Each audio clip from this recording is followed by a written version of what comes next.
Fala pessoal, mais um vídeo de SNFF11, provavelmente o fundo imobiliário que a gente mais cobriu aqui no canal. A gente fez o pré-IPO, a gente fez a análise do primeiro relatório e a análise do segundo relatório, já critiquei, já elogiei, já falei bastante coisa desse fundo imobiliário aqui que é bem interessante. Tem, na minha opinião, já o melhor relatório gerencial de todo o mercado, trabalhando com Business Intelligence. Tem uma análise bem legal que eu vou colocar aqui no card acima, que vocês podem clicar lá. É referente ao segundo relatório, então vocês conseguem ver essa evolução do que eu vou falar hoje do terceiro relatório. Esse relatório aqui já está com todas as atualizações de julho, mas eu estou muito ansioso para a atualização de agosto, que a gente teve a queda do IFIX, a gente teve várias oportunidades, pelo menos na minha visão, de fundos imobiliários caindo para preços bem atrativos, e aí eu gostaria de saber o que o SNFF11 vem fazendo. Só que vamos falar um pouco aqui de julho, que até esse momento aqui eles tiveram 79% de alocação. E aí eu quero realmente tentar entender um pouco ainda mais sobre a estratégia do fundo, que realmente é muito ativa. E no final eu vou abrir aqui, vou compartilhar minha tela com vocês falando sobre tudo SNFF11, e no final eu vou comparar com, por exemplo, HFOF e XPSF, dois dos fundos mais ativos da nossa bolsa. Eu já fiz um comparativo, um super comparativo de FOFs, também vou colocar aqui acima, e esses dois fundos realmente se sobressaíram na questão de ser ativo e tentar buscar ganhos além da média. E esse aqui é exatamente o que o SNFF11 tenta fazer. O próprio Thiago Reis já falou que o SNFF11 vai tentar realmente ser o melhor fundo de fundo. A gente tem o KISS, o que eles acreditam que vai ser ali mais ou menos na média, não tanto ativo, 30 fundos imobiliários bem escolhidos, só que sem tanta troca, sem tanto ganho de capital ali com giros no curto prazo. Então, sem enrolação, bora pro vídeo, bora pra minha tela.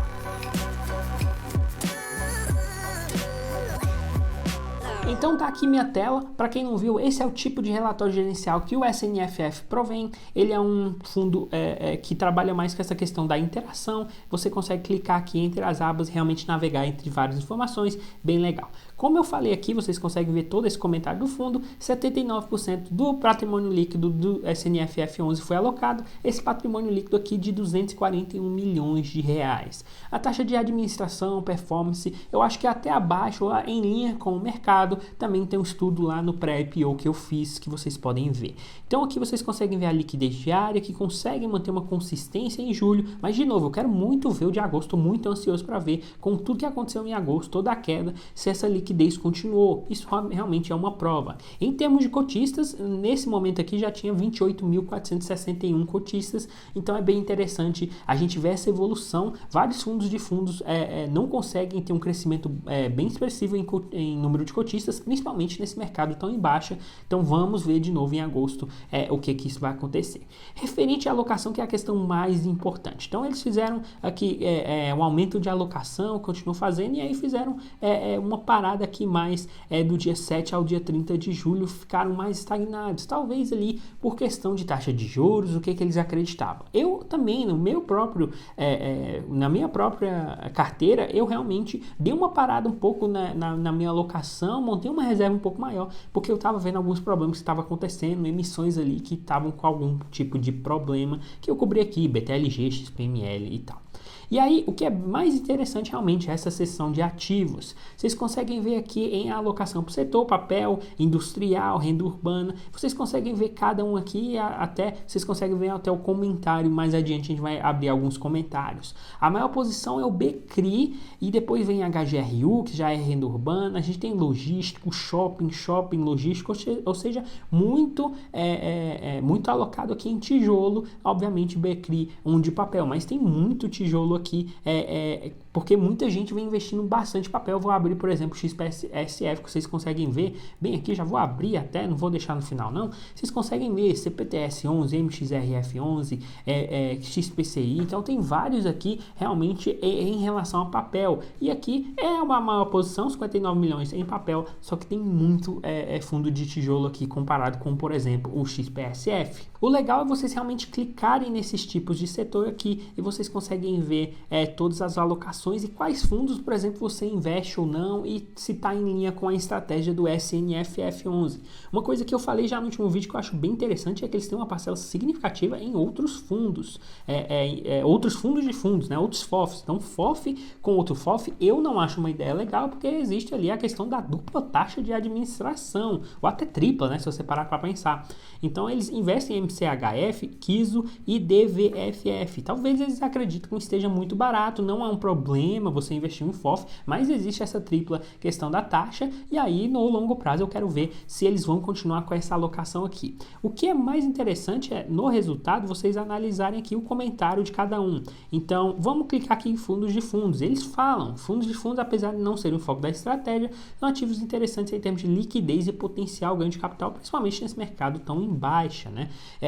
O próprio professor Baroni fala do tal do beta positivo, ou seja, em mercados de baixa, fundos de fundos realmente sofrem mais. Só que quando o mercado está em alta, esses fundos ganham mais capital e realmente performam acima de vários outros tipos de fundos. Eu não vou ler tudo aqui porque eu convido realmente vocês olharem esses comentários aqui, porque senão eu vou barrar um pouco da interação de vocês aqui com esse tipo de relatório, que é bem interessante, mas é bem legal vocês abrirem aqui. Eu sempre abro, por exemplo, desenvolvimento, porque realmente desenvolvimento é muito mais arriscado e eles ainda não estão tanto em desenvolvimento. Eles falam, não foram realizadas movimentações na alocação no setor no mês de julho. Tegar 11 eu já lembro, Tegar 11 para mim é um ótimo fundo, que é um fundo que tem mais risco, que está liberando mais relatórios. Eu vou ficar muito de olho aqui em desenvolvimento. E aí a gente pode abrir, por exemplo, renda urbana, que eles investem muito, e eles falam aqui de novas alocações em SPVJ, que tem bastante fundos que investem nesse aqui, e HGRU, que é mais ou menos o mais famoso.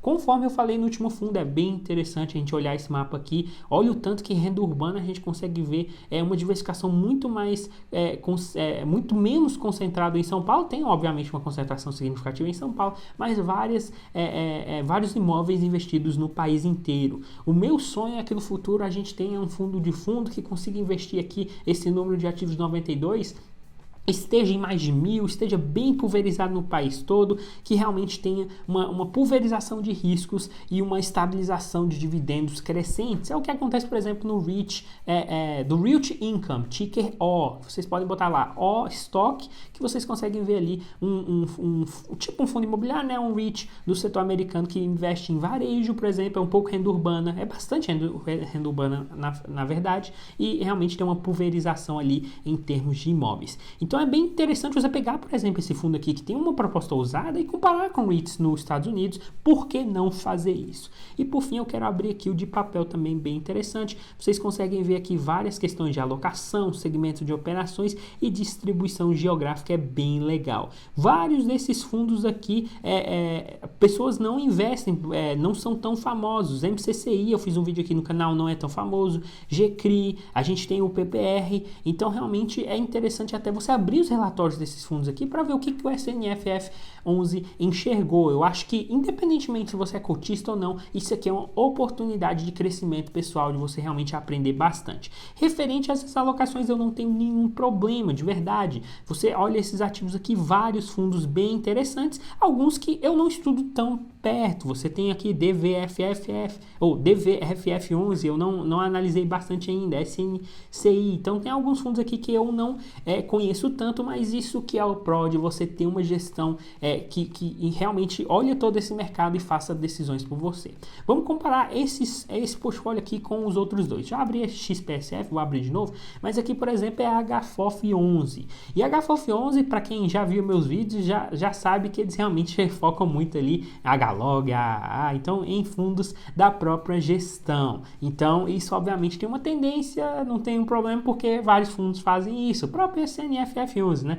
Investe em KISO, tem aqui SNCI, então isso é da casa, isso acontece no mercado, mas vocês conseguem ver aqui de novo uma clara discrepância. Aqui não tem muito fundo de papel, aqui você já vê, né, que obviamente a principal alocação é em fundo de papel, e aqui não tem tanto fundo de papel, você não consegue enxergar tantos fundos de papel. Você vê até RBVA, um fundo mais arriscado, mas é um fundo de tijolo, e aí finalmente você vê aqui MCCI. Aqui eles investem em MCCI, né, né, 9,2 milhões, aqui MCCI está 3,8% do patrimônio. Esses 3,8% é de um patrimônio líquido ali de 2,3 bilhões de reais, então é muito mais significativo, mas obviamente a SNFF11 acabou de entrar no mercado, então vamos dar tempo para eles crescerem, só que esse é um objeto bem importante, né? Emissões que no momento tá um pouco mais travado por causa do mercado em baixa. Até esqueci aqui de colocar eventos relevantes, porque é uma nova sessão, não tinha nos últimos relatórios. Vocês conseguem ver aqui todos os eventos relevantes em relação aos ativos dentro do SNFF11 de novo,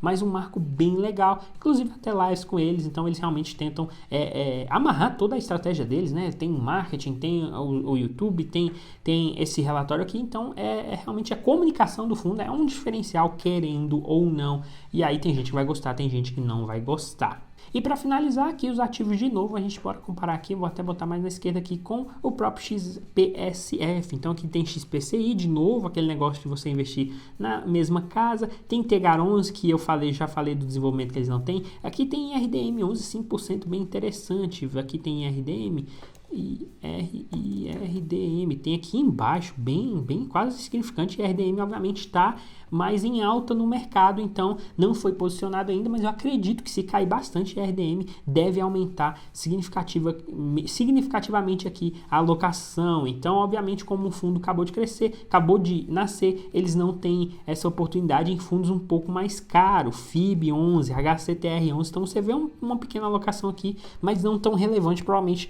na forma que eles querem, e alguns outros fundos aqui mais descontados por causa dessa última alocação. Vamos ver o que eles fizeram em agosto. Aqui, finalizando PVBI 11, eu acho que PVBI 11 também tem aqui, tem 1 milhão, acredito que eles podem investir até bastante em PVBI 11, é um fundo que já foi falado pelo Baroni, já foi falado pela Suno, então é um fundo que talvez eles vão investir mais, mas de qualquer jeito você vê algumas similaridades a mais, menos nessa questão de como o XPSF tem mais tempo, tem mais giro, teve mais potencial nos últimos 12 meses de investir em MXRF, em CPTS, você vê uma carteira um pouco diferente nesse aspecto, mas eu acho que essa tendência desses dois pode ser até um pouco parecida a outra coisa que eu queria falar para vocês ficarem de olho. Essa foi então a leitura do SNFF11 desse mês. Próximo mês com certeza eu farei, porque conforme eu já falei várias vezes, tem a questão de agosto, teve a questão de queda, como vai comportar o fundo nesses momentos de queda, se vai investir mais ou menos